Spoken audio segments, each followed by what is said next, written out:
The terminal buzzed with energy and layered sound as the early morning rush began to swell into something more frantic. Rolling suitcases bumped against each other, forming a kind of mechanical rhythm, while loudspeaker announcements overlapped in multiple languages, calling out final boarding for flights departing to cities across continents. And echoing down polished corridors was the hurried clatter of shoes, sandals, boots, and heels worn by passengers moving with purpose or confusion, some with sleep still clinging to their eyes, others already on their third cup of coffee. And among this crowd moved a young couple who looked tired but determined. The father, tall with unshaved stubble and eyes slightly red from lack of sleep, pushed a pale blue stroller that wobbled slightly on one side, while the mother kept checking the folded boarding passes and passports in her left hand, occasionally glancing at her phone with visible concern etched on her face. Their baby, no older than 6 months, lay nestled inside the stroller with a small knitted hat and matching blanket, breathing gently, unaware of the chaos surrounding them. The air carried the unmistakable blend of roasted coffee, travel perfume, fast food, and the sterile scent of industrial floor cleaner as families argued over baggage weights, business travelers barked into phones, and children screamed at siblings or laughed too loudly at airport cartoons playing on tablet screens tucked into seat backs. And somewhere in the distance behind the young couple, a uniformed customs officer walked with practiced alertness, his eyes scanning the crowd, while his canine partner, a lean golden retriever, moved with its nose to the floor, following invisible trails of scent imprinted on the airport tile.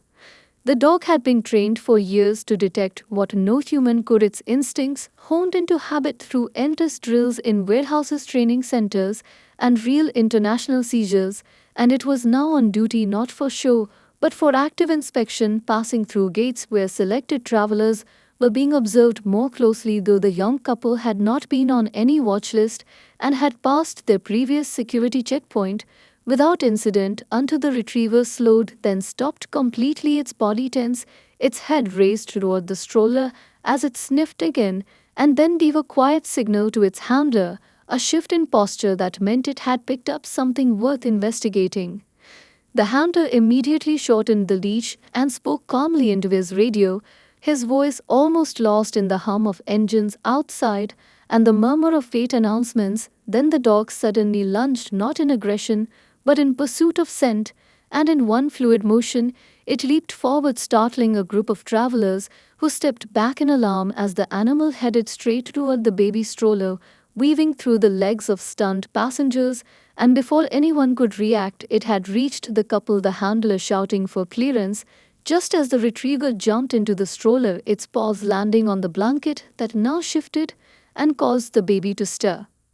The mother screamed. The father instinctively tried to pull the stroller back, but it was too late. The dog was already inside, sniffing, digging, focused on something below the surface, and in an instant, what had been an ordinary morning transformed into a scene of chaos, confusion, and unfolding danger. The moment the dog leaped into the stroller, time seemed to slow around the young couple. The baby let out a sharp, high-pitched cry that pierced the ambient noise of the terminal and caused heads to turn in all directions as people tried to understand what was happening. The mother stood frozen, her eyes wide, her mouth open, but no words coming out, while the father instinctively reached toward the stroller, then hesitated, unsure whether touching it would make things worse or provoke the dog, now frantically sniffing and pawing at the base of the stroller with single-minded focus. Passengers nearby began stepping back, pulling their carry-ons with them, some raising phones to record the scene, others simply backing away from what now clearly looked like a security emergency. Customs officers in navy blue uniforms started to converge from opposite sides of the gate area, one speaking urgently into a shoulder radio, another signaling to a colleague near the checkpoint to close off the corridor leading to the main gate. And within seconds, metal dividers were wheeled across walkways and agents began forming a human wall around the couple. The mother finally found her voice, shouting at the officers, asking what was going on, trying to pick up her baby, who was now sobbing uncontrollably, but an agent gently pulled her back, assuring her they needed to secure the scene first, while another began moving other travelers out of the immediate zone, asking for calm and cooperation as more officers arrived and created a perimeter. The father raised both hands in the air instinctively as though trying to prove innocence or at least compliance, his eyes moving from the dog to the officers to the stroller and back again, confusion written across his face as he kept repeating that they had done nothing wrong and just wanted to catch their flight, that they were on their way to visit family, that this was all some kind of mistake. The customs dog, however, remained focused, its nose now buried between the base of the stroller and the storage compartment underneath, growling slightly as it dug in deeper. And that was when one of the agents crouched down beside it, carefully lifting the blanket, and then the thin stroller padding slowly, cautiously, as though expecting something volatile or dangerous beneath it. All around them, the terminal had gone oddly silent, except for the crying baby, the low murmur of radios, and the occasional beep of an escalator in the distance. Every pair of eyes in the area locked on the family. As tension built with each passing second, one of the agents finally straightened and gave a subtle nod toward the officer nearest the radio, who immediately stepped aside to speak more quietly, this time into a secure line that connected him directly to the airport command center. Somewhere behind the cordon of security, a traveler dropped their coffee, which hit the floor with a loud splash and drew startled glances, but quickly faded into the background again as attention remained locked on the stroller, on the baby, on the dog, and on whatever it was that had just triggered a full-scale security alert at one of the busiest airports in the country. The baby continued to cry a soft, panicked wail as the mother reached out again, but was held gently yet firmly by one of the officers, who asked her to remain where she was for her safety. The father, now visibly shaken, looked back and forth between the officers, the stroller, and his wife, his voice trembling as he repeated that there must be some mistake, that they had done nothing wrong, and that they just wanted to get on their flight, which was scheduled to leave in less than 20 minutes.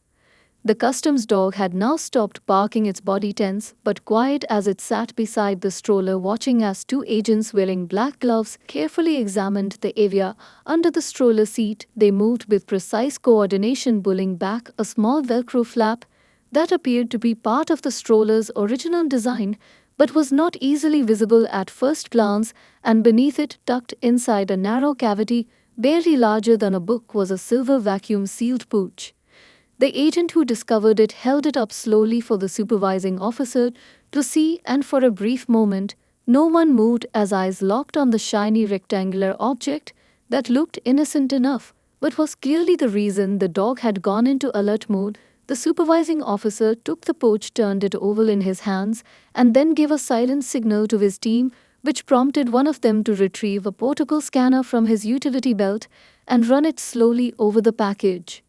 A soft electronic tone confirmed the presence of an organic substance, and though the readout did not provide specifics, it was enough to elevate the situation from precaution to active threat protocol.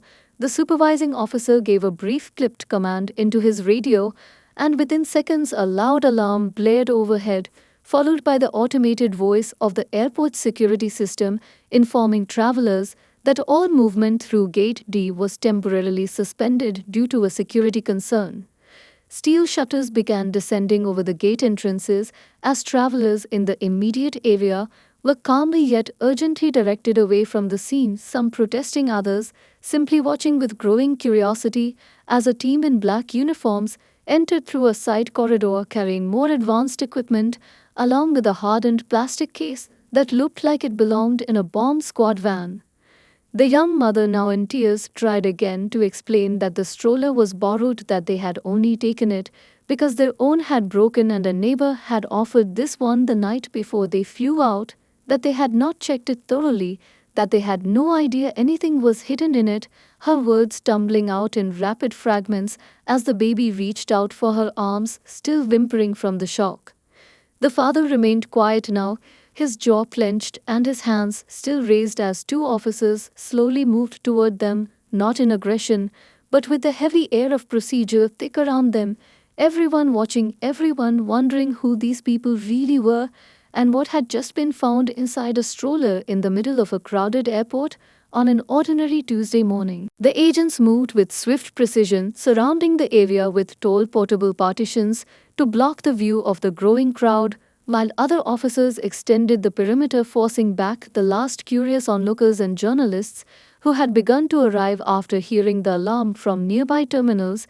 The mother sat on a bench just outside the curtain, still clutching the baby's diaper bag, her eyes glassy as she rocked slightly back and forth, whispering to herself that they had done nothing wrong, that they had no idea what was happening, and that this was all some terrible mistake. The father had been separated from her, escorted a few meters away by two agents who asked him to remain calm while they conducted standard questioning. One officer began to photograph the stroller from every angle, capturing images of the hidden compartment, the location of the pooch, and the dog who now sat patiently beside the stroller, its job temporarily complete, its nose still twitching from the lingering scent of the contents. Inside the sealed pouch, the scanning team found what appeared to be a fine beige powder compressed into thin vacuum layers, too uniform to be food or medical material, and when tested it reacted immediately to the field kit's chemical strip, turning deep orange, then red, a result that triggered immediate escalation to federal authorities, who would now need to take custody of the evidence and the individuals involved until the matter was formally resolved. In the background, the airport command center lit up with activity, red and yellow indicators blinking on monitors as incoming flight paths were reviewed, outgoing departures delayed, and security teams dispatched to check other family belongings that had already cleared through baggage. The stroller was wheeled carefully into a controlled inspection unit, where it would be dismantled piece by piece in search of any additional modifications or hidden components. The young couple's story was relayed up the chain of command. The claim about borrowing the stroller from a neighbor entered into a database and quickly checked against property records, apartment rental agreements, and local police reports. Back in their home city, the name provided for the neighbor did match a person with a history of minor drug charges who had vacated their apartment 2 days earlier without notice, raising immediate suspicion that the stroller had been used for smuggling purposes prior to being loaned out to an unsuspecting family. The lead agent returned to the mother and gently asked again for any detail she could remember about the stroller, the neighbor, or anything unusual about the days leading up to the trip. The mother, now calmer, described the stroller as slightly stiff when folded, but nothing else had seemed out of place. She mentioned the neighbor had insisted they use it and even dropped it off at their door rather than having them pick it up, which now in hindsight felt strange.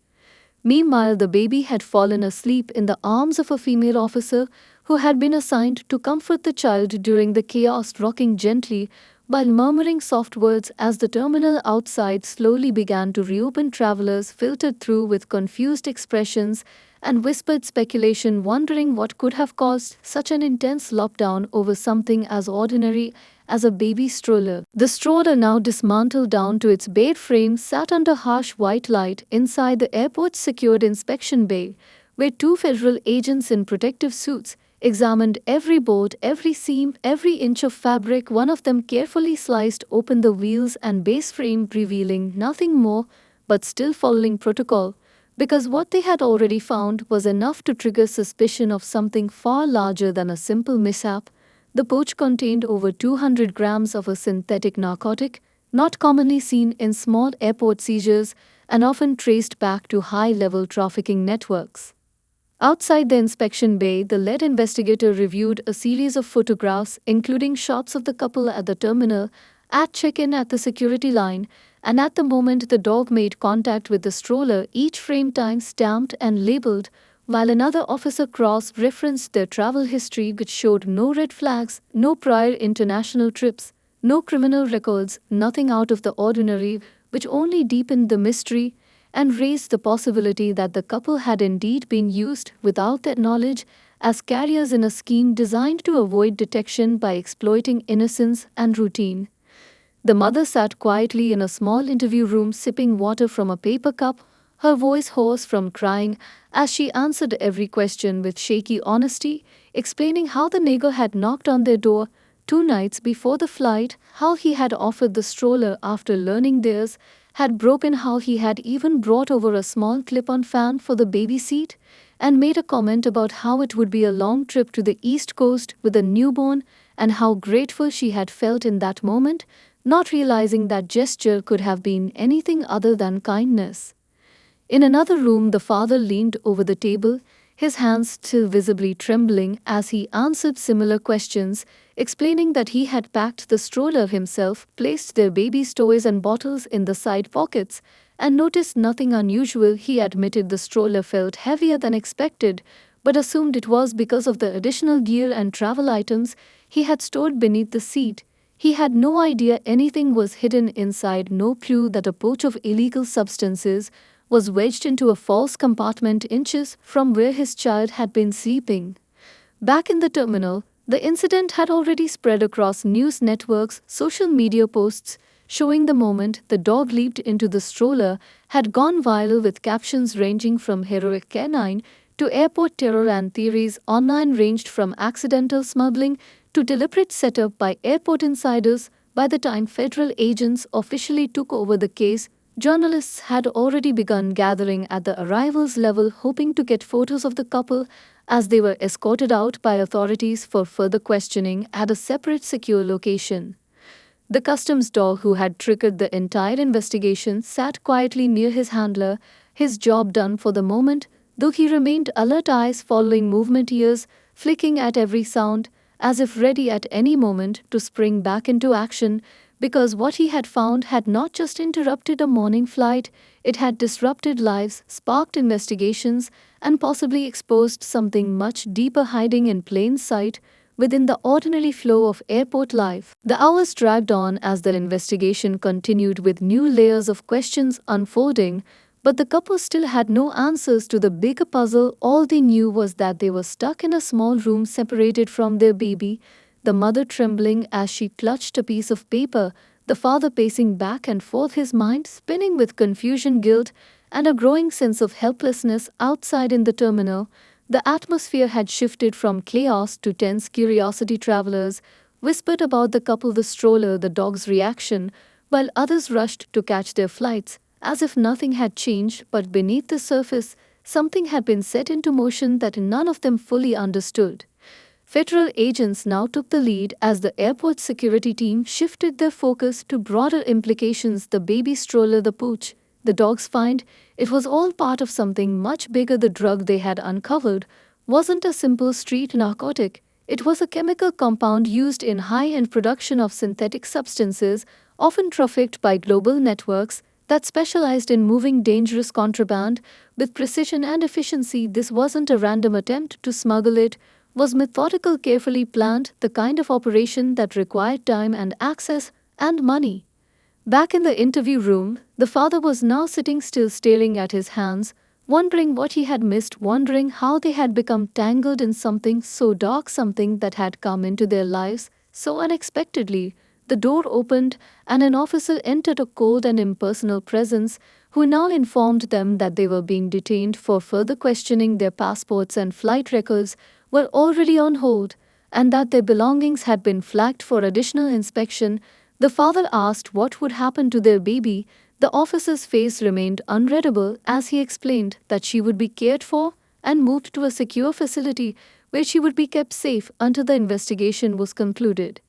The mother began to sob quietly, her tears falling down her face as she murmured prayers under her breath. The situation had spiraled so far beyond her understanding. She couldn't see a way out, not for them, not for their child. She could hardly grasp the weight of what had happened, and yet here they were accused of something they had never intended, involved in a web that had already spun far beyond their control. The father reached across the table, gently touching her hand, but even his touch felt powerless to calm the storm rising inside him. Outside, agents continued to comb through every inch of their luggage and personal items. Their phones had been taken, their travel itinerary examined in detail, and yet there was still no clear answer to how the package had ended up in the stroller. Everything about the situation screamed coincidence, but as they dug deeper into the backgrounds of everyone connected to the case, the more questions began to arise about the neighbor who had given them the stroller and his connections to people who were far more dangerous than anyone could have imagined. As the investigation pressed on, it became clear that the couple was caught in the crossfire of a much larger operation, one that used seemingly innocent people as unwitting pawns in an international smuggling ring, where ordinary items like baby gear could be transformed into the perfect cover for illegal activity. As the night wore on, the couple sat in silence, their hearts heavy with uncertainty. The sound of distant footsteps echoed down the hallway as more agents passed by their locked door, each step a reminder that their lives had been turned upside down in an instant, and that nothing about this nightmare made any sense at all. The baby was still safe and sleeping in the care of a social worker who had arrived to transport her to a temporary holding facility. But the couple's world was unraveling as each new discovery unfolded piece by piece, and the reality of their situation began to settle in.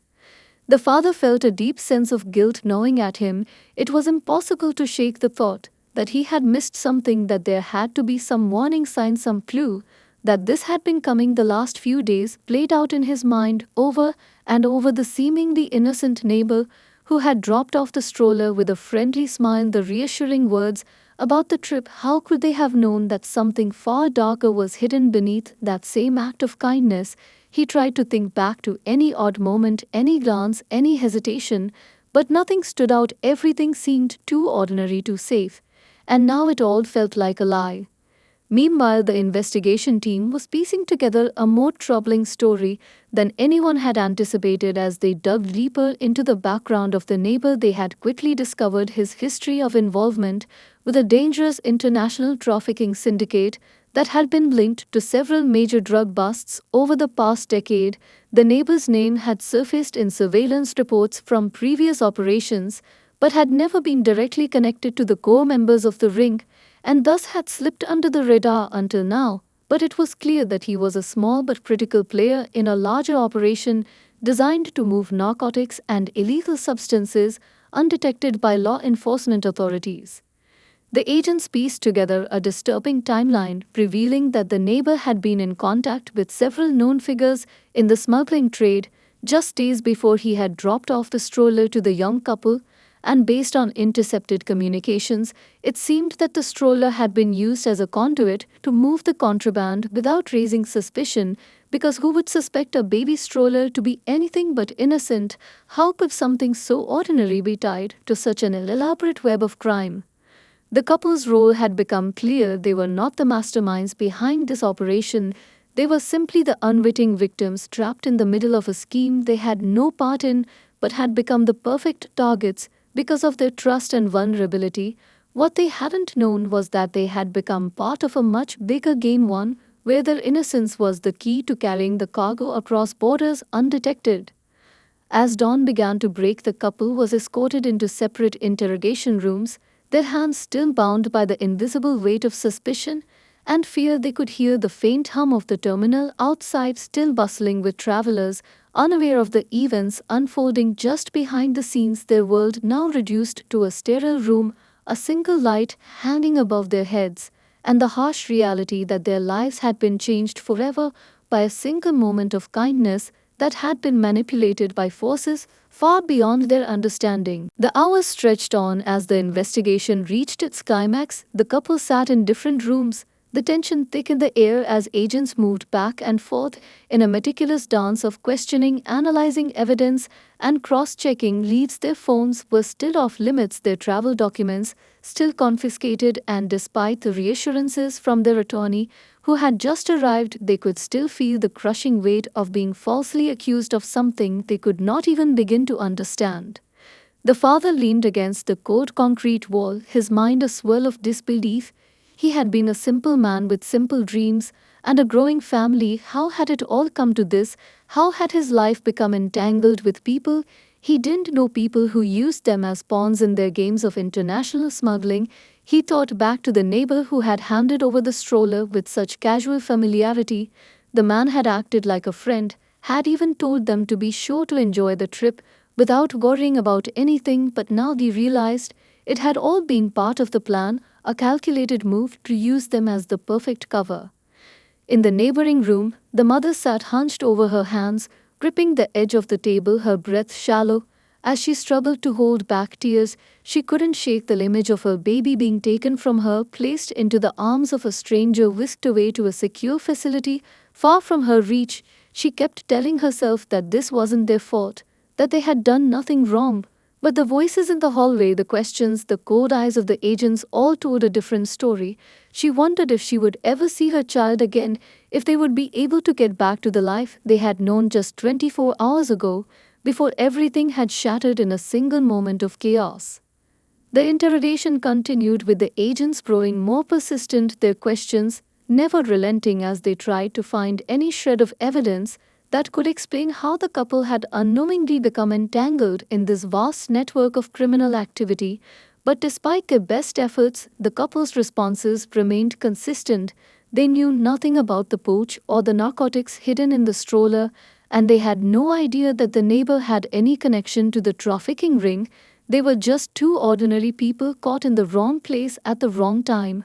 Back at the command center, the final pieces of the investigation were being put together. The authorities had connected the dots and uncovered the full scope of the smuggling operation they were dealing with. It was far larger than anyone had anticipated. The network involved in the trafficking of synthetic narcotics had been operating for years, using a range of innocent and unsuspecting individuals to move their contraband from one location to another, and the stroller had been just one part of that plan.